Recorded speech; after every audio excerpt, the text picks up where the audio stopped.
Hi guys, welcome to part 2 of our discussion on the national football team being disbanded. We have now arrived at the coach, Raddy Avramovic.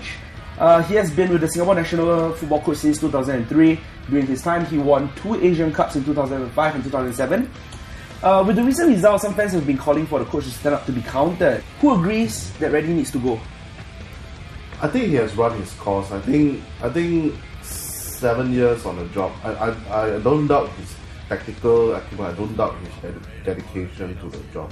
I've actually seen him on the job.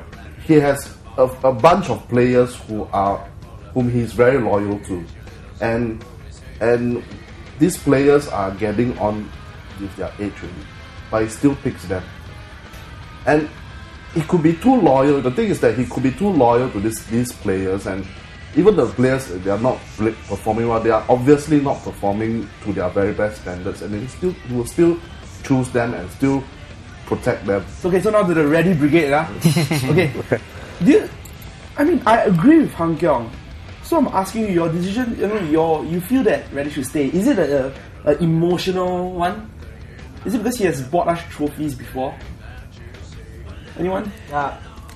As fans, of course, we have the emotional part, you see. We love Raddy for what he has done for Singapore football.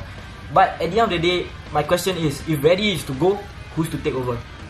I really don't see anyone, in the local football scene that can take over. And if we are to get foreign coaches, we don't have this. We don't have the money like Thailand or Vietnam or Indonesia that are brave enough to pump in the money to get a foreign, reputable coach. We don't have that money. Oh, what Daniel? Do you think that just because we can't find ready-made replacements for Raddy, we should keep Raddy? Is that your stand as well? My stand is that because it's somewhat emotional because he's done a lot for everyone here. He's brought us this far in the World Cup qualifiers, and for me the issue is not because he's been choosing the same team. He's actually tried to use different batches of players. In the Vietnam tournament 2 months before the Suzuki Cup, he used a totally different team to face Vietnam, and they did really well.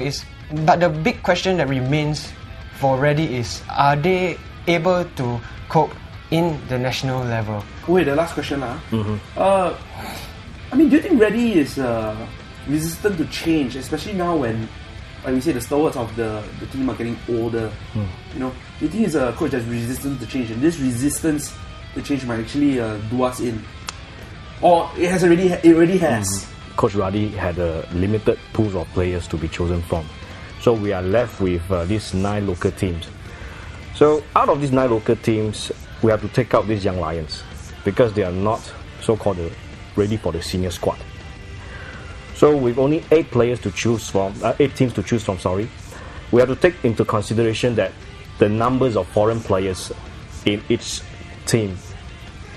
So with that, we are left with only that limited pool of local players. So I think that it's to sack Raddy at this point of time is more like a knee-jerk reaction. Okay. Yeah. Alright. Many polarizing opinions, but we have to stop here. In our next clip, we'll talk about player behavior. Right? How should a Singapore national player behave?